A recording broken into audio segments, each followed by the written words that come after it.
Welcome to the Nightly Rant. I'm Mike. And I'm Toria. This is the show where we talk about the awful things that have happened in our day, the awesome things that have happened in our day, and all the things in between. Thanks for listening, and we truly hope you enjoy.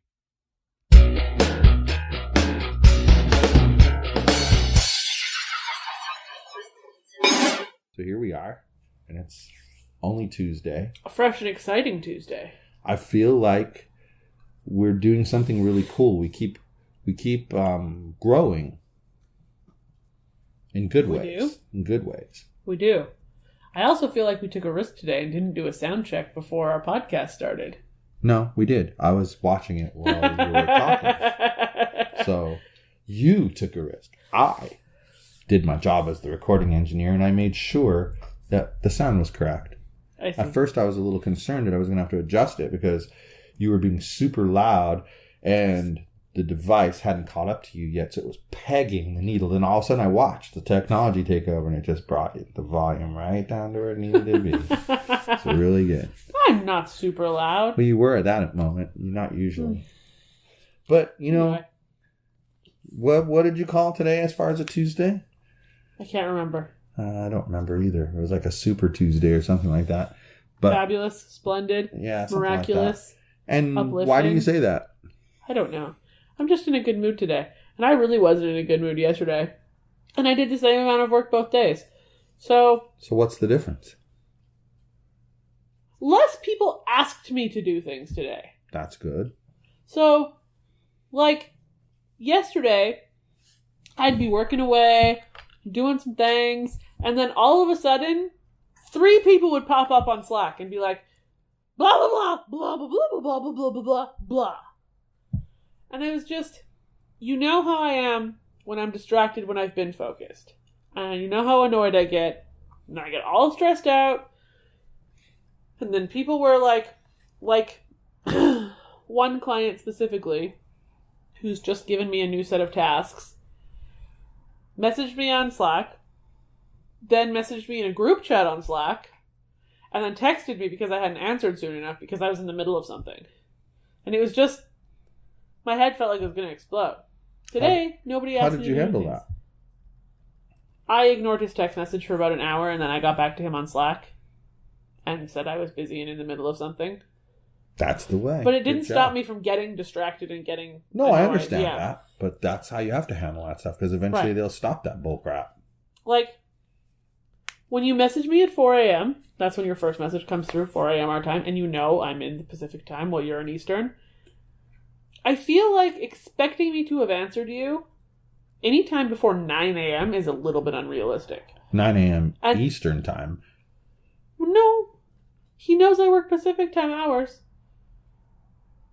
Oh, so you're saying, that's what I was asking, it was a question. Yeah. 9 a.m. Eastern time, question mark. No. And you're saying, no, 9 a.m. our time, so noon his time. Right. I totally agree with that. And think about what you just said. He knows not to expect me Think about what you just said. He messaged you at 4 a.m. his time. No, 4 a.m. our time. Oh, you had originally said 4 a.m. So, okay, it's still the same. That's 5 hours before he should expect a response. 5 hours. And he'd texted at around 8:30. That was when I got the text message that I ignored until about 9:30. A reasonable time for somebody in Pacific time to be answering. And it was all fine. He didn't care. So. That's interesting. That someone would I was reading a note from Mark. I know. He's on schedule. So, what happened today that was so special? Nothing special happened. You said it was a super splendid or whatever Tuesday. What happened? Nothing new happened. Nothing new at all happened today. At all. Nothing. I don't know. I mean, we only talked about this. Now the people are going to get a rant. Nothing new. We only fucking talked about this before the show started. You were asking about my day, not about your day. And then I asked you, what you weren't part of today? I'm sure I was, but it seems like your thing to talk about, not mine. And I wasn't clearly throwing it in your lap for you to talk about it. 57 times. Throwing it back. My God. Tell you people, she's going to get fired again. I can leave if you're going to fire me. Psycho. You could. But this time you won't get hired back. You didn't hire me back last time. Yes, I did. I didn't ask you for my were on job the very back. next day. You don't have to ask for your job back to be rehired. I just brought you in and had you do the show. I have to approve being rehired. Yogi and I had the discussion. He's the CEO of Yogi's podcast network, not you. I see. He and Parker's on the board. Parker went to bat for you, by the way. I'm sure he didn't. He did. Blasphemy. Parker doesn't like me at all. So, we've had to make some tough decisions in like the past, I don't know, 5 months. Right. Maybe a little bit longer. Give it 5 months. It's been a rough year. Let's just start there. How about that? It's been a rough year. 2018 or the last 12 months? Last 12 months. Okay. Because, a little more than 14 months ago, a little less than 14 months ago, actually, the world kind of caved in on our head. Right. And it went from... Unexpected avalanches. And it went from like a month prior to that being amazing. Right. And exactly what we needed to a shitstorm. Pretty much. In like a 30-day period. Literally and dog poo hitting a fan. Crazy crap went on. Like, it was insane. And then we did what anyone would do. It was unfortunately the end of the year, and it was like, it was literally like 12 days before the end of the year. December 19th. Yeah, so 12 days. Mm-hmm. 12 days. So, knowing full well, you even confirmed it when I talked to a few recruiters, you could hear them say, well, I'm going to send your info, but I'm not expecting to hear back from anybody until the first of the year. I'm not expecting to hear back from anybody until the first of the year. So, really all I did was put my name out there, trigger the recruiter calls, and then kind of keep their calls as short as possible. Like, I can control that. It's either, so have you done C#? Yes. Or have you done C#? Yes, I've used it on multiple projects where I've had to X, Y, Z. See the difference? So you can control. You can make that call a phone interview, which was the second example, or fact-finding. Okay, great. Yep, okay. Well, I turned it into fact-finding because I knew at the end they were going to say, well, I'm going to send your info over, but we probably won't hear back from the manager until, right after the first of the year. Right. If we're lucky. If we're really lucky, we'll hear back like the week between Christmas and New Year's, but we're not going to hear back before then. Well, why have this long drawn out conversation, right? So then we went down that path of like kind of relaxing, and I shouldn't say relaxing, kind of trying to recover from the shock of what had gone on. And the bullshit in the months before. Yeah. Just trying to recover from that. And it was a smart move on our part because then, January came and started, actively interviewing. And, but unfortunately at some point it became really obvious. And I remember what the trigger became. Yeah. The trigger was that one interview that I went on where I went through like 3 phone screens before the actual interview. And on the phone screens, I talked to like 3 different key personnel at that place, including their CEO. Right. And then I got called in for an in face-to-face interview. Clearly, they liked me. Clearly. Or they wouldn't call me in for a face-to-face. So they call me in for the face-to-face, and then they have me meet with 2 of the team members who, I'm sorry people, but like, they look like they just got out of high school, quite literally. They did. And I'm not very good, especially with females, at judging their age below 30. Above 30, I get pretty good accurate. But below 30, I'm like... toddler. 27, and they're like, I'm 19. Oh, shit. I'm way off. Like, 8 years, that's a lot. But that's the truth. That's how I am. But they're both... her age was something I couldn't figure out. I just know she's young. Okay. Okay. And same with the guy. He was probably in his mid-20s. Okay. Okay. And They asked me technical questions. I answered them. They gave me a test that was supposed to take me 10 minutes. I finished it in 1 minute and 32 seconds. 100%. Needless to say, you were impressive. So they were, even the team members, oh my gosh, I've never seen anybody get that right. You know, that's always people miss that one question. I can't believe you got that right. And we only know the answer because they give us the answer. You actually got it right. You know, they kept saying that. Then I'm driving, and then the recruiter's like, oh my God, you know, the guy's in love with you. You know, I'm guaranteed that, you know, he's now confirming with the accounting department and the CFO what he can afford to pay you, and he's going to come back with an offer. A few hours later, it was, well, they've decided that you would not be a good cultural fit for their team. Yeah. And so I say to him, sounds more like they decided that I'm too old for their team. And this recruiter, who will go nameless, said to me, this is off the record, but I tend to agree with you that that's what the issue was. Right. And that was when we decided we needed to try to do things for ourselves. Well, because at that point it became unreasonable to continue pursuing employment with other people. Now, throughout all of that, we've had our ups and downs, but we've always come out okay. But recently we've come, like probably starting in the mid to end of October, we've had a sort of traumatic experience with something I knew was a pattern.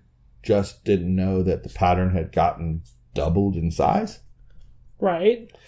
Used to be the month of December was super like crappy. When I think about this year, if all we had to stress about was December, we wouldn't have stressed.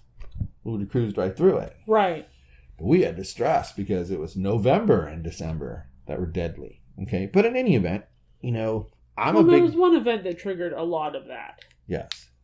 So. That's a thing. But exactly. And that it still would have been lean, but it would have been doable. But I'm a big believer that when you go through things like that, if you don't analyze the experience a little bit so that you learn something from it, well, then it's kind of a sad thing that you went through it. But if you take the time to look at what happened and figure out how you could have done things better, what you needed to do better. You can turn those lemons into something that resembles lemonade. You could turn the lemons into lemonade. And so we're kind of coming to a culmination of that stretch of thinking that we've been going through. And if you remember, I used a good portion of December to learn some new skills. Right. One of which was editing my own audio on my podcasts. Right. And at some point I came to that conclusion that I wanted to make this life change, and you know, you supported me and we talked about it on this show. We've talked about it more in detail on the Chatting with Mike and Toria, which if you like what we do here, what we do there is similar but different. It's more unfiltered. And that's why you have to pay for it. So, you know, go check it out. IamZoo.com. Shameless plug. But by looking at something and figuring out, you know, where we were at, we've been able to, like, I spent December also saying, you know what, honey, what we used to do at my old job was use these vital factors. And you were like, what the heck's that about? And I said, well, basically it's like, you know, you're measuring something, so you're managing it. And right. It's kind of like the discussion I had with you earlier about something about having goals brings your focus onto that goal. And so that's what the vital factors thing is aimed at. You know how, like, when you go to the doctor, what do they always do? Take your vital signs. They take your blood pressure, your pulse, and they listen to your breathing, right? So your respiratory rate. You do those three things. They listen to your breathing every time Yes. you go to the doctor? Yep. Dr. Matt's slacking. So, okay. So listen. But the point is, then they log down your blood pressure and your pulse. Right. That's going to show them over time, there's an issue developing. Right.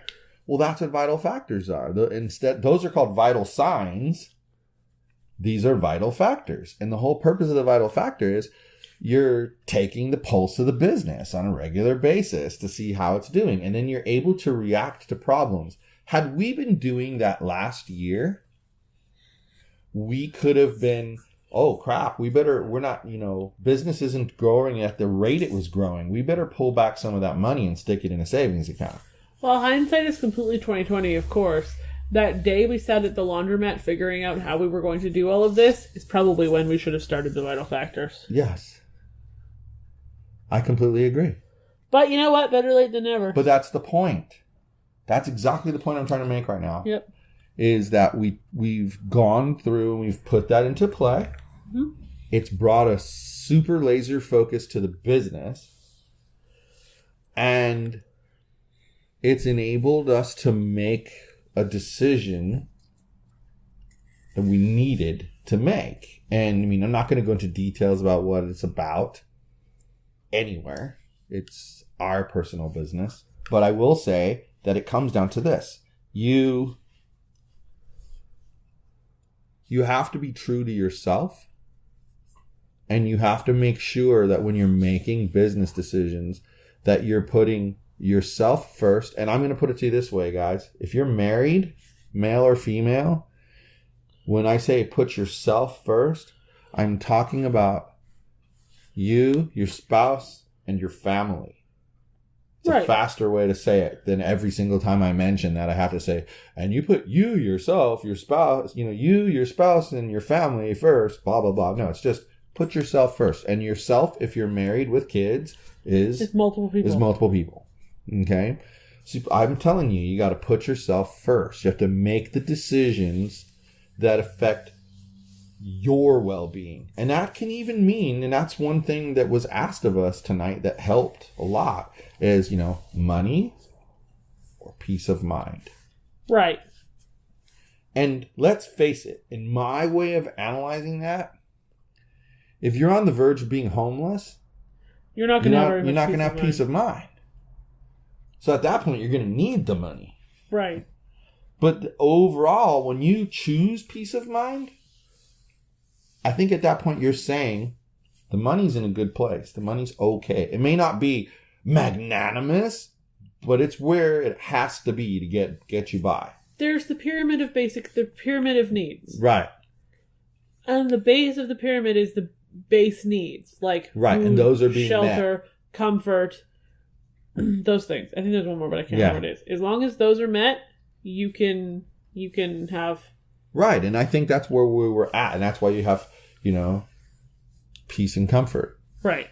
I really think peace of mind. I really think that's what you need is peace of mind, and by going and being more analytical about what we're doing and focusing on things, we're being smarter. And like I said, I learned in reading the marketing book, like you have to think big and go for the things that you want. As long as you've looked at them, okay, I'm not talking about willy-nilly, honey, here's a good example, willy-nilly. You know what I've decided? I'm giving up everything that we're doing and I'm going to go work out 8 hours a day because next September I'm winning Mr. Olympia. And we're going to be set for life. Except that they don't pay Mr. Olympia that much that you're set for life. And there ain't no way in hell I'm going to get to be Mr. Olympia in a year. If I trained 24 hours a day and took all the drugs, I wouldn't become Mr. Olympia in 1 year.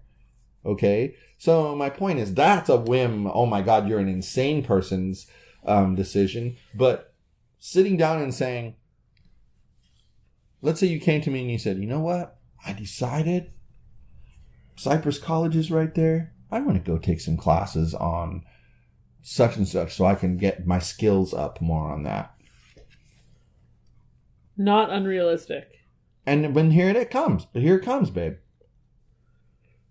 For some people, they might be like, well, that means you're going to have less hours to work. And then you're going to have to pay money to go to school. Well, yeah, it's an investment in the short term. But if that means an increase in hourly rate later, because what's going to happen is you're going to come out of there and your $15 an hour is going to become $45 an hour, overnight. Right. And people are going to pay for it because school will also, because of the assignments you have to do, It creates a portfolio for you. Exactly. And let's tell you something. A better portfolio than most people have. Because think about Ink Master. One of the reasons I freaking love that show compared to any tattoo show, any of them, is that, as we've talked about, there's people like our neighbor that he's a brilliant artist, like a really good artist. But he says he only does black and gray tattoos. Well, I'm sorry. Just doing that, he has the artistic skills from what I see. He could be the Ink Master. Yep.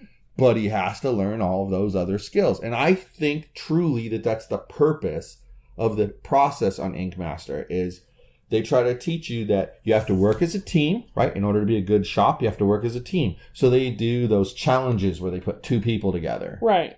That's to prove they can work as a team. Then you have to know certain basic skills in order to qualify as Ink Master. Which is why they give you all sorts and of so they different styles. give you different styles of tattooing to do. And you're thrown to the wolves to do it. Right. Well, you coming to me and saying, you know, I'm going to go to school and then you get this portfolio, well, it's going to be super balanced because you're not going to have just, let's use the tattooing example. You're not going to have just black and gray tattoos because you're going to have gone to the Ink Master School of Tattooing. And it's going to say, you're going to have to do an old school tattoo. You're going to have to do a traditional tattoo. You're going to have to do this kind of tattoo. I want you to do, what do they call those ones with the lines? You know, I can't remember what they call it, but it has a name. You're going to have to do that kind of tattoo. And then they grade you on it. Well, in the end, as long as you focus and you do a good job, you're going to have this amazing portfolio of all these different styles. So now, he's a great artist, and you're just decent, let's say. You go up for a job, guess who's going to probably get the job? You, because you have all of the proof to show you can do anything. Right. So then they can be like, well, this person's going to make us a lot of money because people are going to come in here and line up to go have that person do their tattoos because they can do anything. Right. And the difference is really, if you go to college and you take those courses and you build your portfolio while paying money, you build it in 4 months. Right. But quickly. To build a portfolio when you're self-taught takes years and crap loads of free work. Yeah. Well, what a lot of people do, like what programmers do. I know a dude that before there was Facebook, so this was like 2000-ish time frame, maybe. Mm-hmm. My friend registered his family's last name as a domain name, and then he had family all around the country. He created a portal where they could log in. And when they would log in, they didn't have to friend request anybody. They were automatically connected to each other. And you know what? If Grandma Jones went on her computer, because everybody had to have computers, because the internet was the new thing, so everybody had to have a computer. So they were buying computers left, right, and sideways. But there's Aunt June, or Grandma Jones, whatever I said just now, her name was. Grandma's there, and I want to upload pictures of my kids to the family portal. I upload them. Guess who gets to see them? Grandma. She gets to see all the kids. She gets to see all the pictures. She gets to see all what's going on. It was just strictly photos. No Sounds comments. Like Path. No comments or anything. And that's what he built, was this thing. And I mean, it's kind of like Instagram without the ability to add comments. Is what it was. But It was like almost 20 years ago, And that's what programmers do. They build things and then they put it out there and they'll give like screenshots of, look, I built this. Right. I understand. Or they'll even take the data out, put up a sample fake family portfolio and give the recruiter a login to it, and then they can poke around and present their work. Well, you'd have to do the same thing. You'd have to sit here and like those tutorials that you've done, or like how Alyssa sat down and drew the thingy yogi. You just have to do that stuff and put it up there. Look, this is what I know how to do. This is what I know how to do. This is what I know how to do. That's the only thing you can do. But, I mean, if at some point you came to me and said that, I would ask some questions to see what you had thought about and hadn't thought about. And it isn't a matter of me saying yes or no. It's a matter of me making sure that you're thinking about all the angles Right. And as long as you've thought about the angles and come up with solutions to anything that's an issue, go for it. That's an informed decision. And it's also spending some money, right? But it's an investment. Right. And I think that that's one of the things we've learned is that you have to spend a little money to make a lot of sometimes spend a little money to make a lot of money. Well, and yeah, but think about what we were talking about. Like, if you have a client who wants to pay you, let's say, keep it a round number, $20 an hour. Okay. And what he wants you to do is he wants you to write a blog post. And he wants it to be 500 words, and he wants it to be on this topic. If you can give that blog post to a $5 an hour virtual assistant, and that virtual assistant gets it done in an hour, let's say, that costs you $5. Okay? Right. You're charging the client $20 for the hour. So that technically gets you $15 an hour. But if we're really on the ball, it's probably more like $14.50 because you're going to have to add in there somehow the few minutes that you spend reviewing it, fixing the English a little bit, putting headings in and stuff. Like I did for today, it took me like 10 minutes to do that. So the total was an hour and 10 minutes. And that's how I would figure out my actual cost, because I'm only billing the client an hour. So that's $20. I'm paying her an hour. That's $5. But I really spent an hour and 15 minutes. So I should be billing the client $24. Right. So it actually, I end up I should have billed 24, I only billed 20. So I lose $4. So it's more like $11 I made. But here's the thing. What if before that guy with the $20 offer showed up, what if I had zero bandwidth? Exactly. I wouldn't have even made the $11. Exactly. And now take that. That's 1 hour worth of work. Make that for 8 hours in a day. Well, guess what's interesting about that? This is where the fear comes in. Oh my God, you just paid that lady $40 for the day. That's $200 a week. That's $800 a month. How can you afford to give away $800 a month? Well, you're not really giving it away. Let's see. I'm not giving it away. I'm making $11 for every hour that I pay out. $5. Exactly. There's nothing wrong with that. I'm clearing an extra $11 after the expenses are paid. Right. So in a sense, it didn't cost me $800. I made $11 an hour times whatever the full-time hours in a month is. Well, and I am working specifically for our virtual assistants very diligently to make sure that they are doing enough work to cover doing enough work for my clients to cover the expense for all of their hours. Well, and it doesn't, and you know what? As long as you don't make the mistake that some people make, which is trusting everything they do, as long as you check everything that they do, even a year from now, that's the solution, is to check everything they do. It takes far less time. Like I gave you the example of how I would do marketing through like Craigslist, like have them go through all the things, put in a spreadsheet. Yeah. Well, I'm telling you, clicking the link, quickly scanning the article and putting an email letter that should be sent there is I can do the whole list faster than I could do like 5 emails. Right. And so it's worth it from my time. If my time is supposed to be spent, if you think about this, at $100 an hour, let's say, keeping a round number. Well, that means technically we're looking for me to bring in $4,000 a week, technically. But if I spend 3/4 of my time working on admin stuff that I don't get paid for, well, then I only made 10 times 100, which is 1,000. I made 1/4 of what I was supposed to make.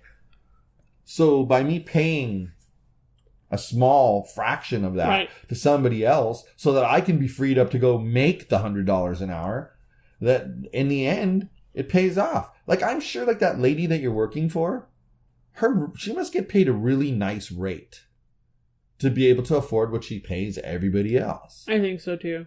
I actually know what her hourly rate that she bills is. Well, in reference to mine. Yeah. So she makes a decent profit. But it's just interesting, you know what I mean? And it's like, it's a good model for Right. making money. And it's why like that Matt Staten guy that I talk about, you know, he does all the affiliate marketing stuff, and he promotes ClickFunnels, and he's come up with his own software. Super nice guy. He has a virtual assistant who runs all of his Facebook groups, because he's a big believer that, you know, if I have a software called this, then I should have a Facebook group called this. Right. And he pays that virtual assistant to also drive people into that group. Which makes sense. Well, and it does, because he's paying him, you know, maybe, let's say he pays him $10 an hour. He's not going to find somebody here in America that's willing to work for that much for $10 an hour. Ever. But to kind of wrap this up and conclude, I mean, I have no idea how much time we've been talking, but I don't really care, because it's not about that. But, you know, it is getting to that point where we could wrap it up. But to kind of bring it to home, it's like you have to...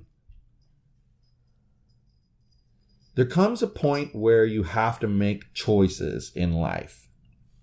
And you go through this thing that we've gone through, and you decide something. You are allowed to look at that decision almost immediately and say, you know what? That is not in alignment with what I believe, and I need to not do this. And you can change directions immediately. And there's nothing wrong with that. And there's nothing wrong with it. As long as, again, it's an informed decision. It's not a knee-jerk reaction. As long as it's an informed decision and you're still doing what is best for you and your family. It's like I heard about the person that got recommended for a job, took the job, worked one day, and then never showed up for another shift. Right. Now, people can be real indignant about that. But the fact of the matter is, maybe that person found out when they went there that it just wasn't for them. Now, where did they make the mistake? They didn't say anything about it. And especially when you have like, here's my thing. If you come to the conclusion, you know, you get the job on your own or whatever, and you come to the conclusion that it's just not the place for you, it's not where you're supposed to be. Right. There's nothing wrong with leaving that position right away. Like, immediately. There's nothing wrong with it. Because the only person you're affecting is you. Right. The company is always going to be affected, but you're the one that's getting affected. But if your best friend recommends you to this company, then they are and also you get the affected. job, and you leave without giving 2 weeks notice, well, then your friend's being affected. And so then at that point, what I would suggest to anyone is give the 2 weeks notice, suck it up, buttercup, work the 2 weeks. And chances are, I'm going to tell you this, under the crazy ass law here, you give 2 weeks notice. If they terminate you before the end of the 2 weeks, they still have to pay you the full 2 weeks salary. Right. So what companies will do 90% of the time is you tell them, you know, oh, let's say it's your fourth day at work, and you tell them, this isn't for me, I'm going to be leaving. Here's my 2 weeks notice, because, you know, you want your best friend not to get blacklisted because of it. You give them your 2 weeks notice. Most companies will say to you, well, thank you for the 2 weeks notice, but we're not going to be requiring your presence for those 2 weeks. So here's your 2 weeks final pay. Right. Hasta la bye-bye. So it actually behooves you to give the notice. Yep. I got it. But that's in the situation, you know, I don't know. There's just different situations, and you have to think them through. And that's what this whole podcast has been about today, is like, take a lemon and turn it into lemonade. And the only way you can do that, something that resembles it. well, and the only way you can do that is to think through the ingredients that have to go in order for that to happen, and being bold. And like I said, you know, I really think it's a basic business concept of return on investment, right? Right. So like we talked about the virtual assistant who does something for $5 an hour that you're charging $20 an hour for. Well, return on investment, man. Is it worth having that employee? And then people go, oh, it's so horrible. I can't believe you upcharge what people do. Well, hello. You work at XYZ company doing whatever it is you do. You don't think that your salary is calculated into the charge they give to the customer? No, the business definitely marks up your work. Yeah. Every business you work at does this to you. Even the director of information technology's work is getting marked up and included in the price that's going to the customer. Right. And the objective is, let's face it, it's called profit, right? And profit means after you take your sales and you take out everything, all your legit expenditures, you're left with this money. That's your profit. That means, hint, hint, you paid your employees and are still left with this money. Exactly. And so that's the thing. Return on investment. I'm going to put in this much money. I'm going to get this much money back. And I really think us having these vital factors in place, it's going to help us get there and get there fast. I agree. So one last shameless plug.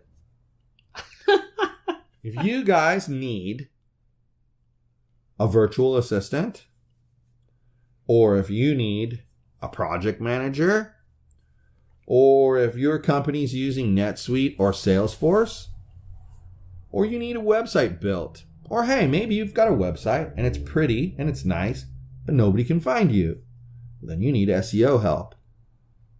Or maybe you need SEO help and some help answering your social media accounts because people are upset because they can't find you and yet they have your name. Somehow they can't find you. And so they're bombarding your social media pages with, where the heck are you guys? Why can't I find you? We can definitely help you with that at the Web Scientists. So you just send an email to inquiries@webscientists.net or head over to our site, webscientists.net. And on there you can click to get a free quote. And all quotes are free. And we do things in a professional way. We do everything under contract where we have our obligations, you have yours. And we promise you we'll do the best work you've ever seen. Now, I'm also going to throw this out there that if you live in the 90620 or 90630 zip codes, you get a 10% discount on your first job with us.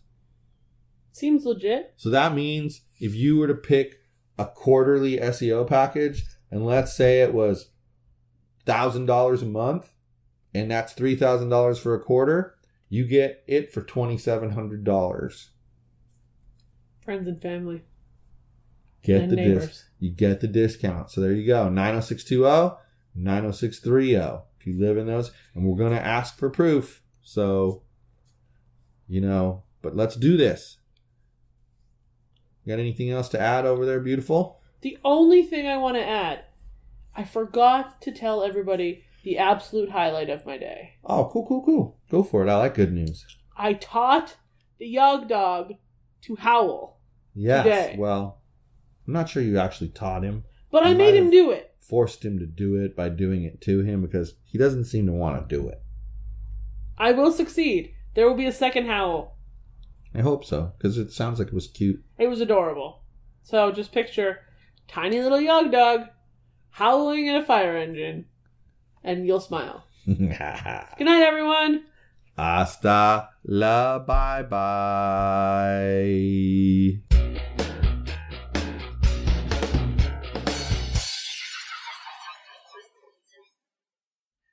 Hey, this is Mike, and I just wanted to tell you that if you enjoyed the show, and I truly hope you did, you can subscribe on iTunes or Google Play and not miss a single episode. But if you happened to miss an episode and you didn't find it on Google Play or iTunes for some reason, you could go to our website, which is theNightlyRant.wordpress.com.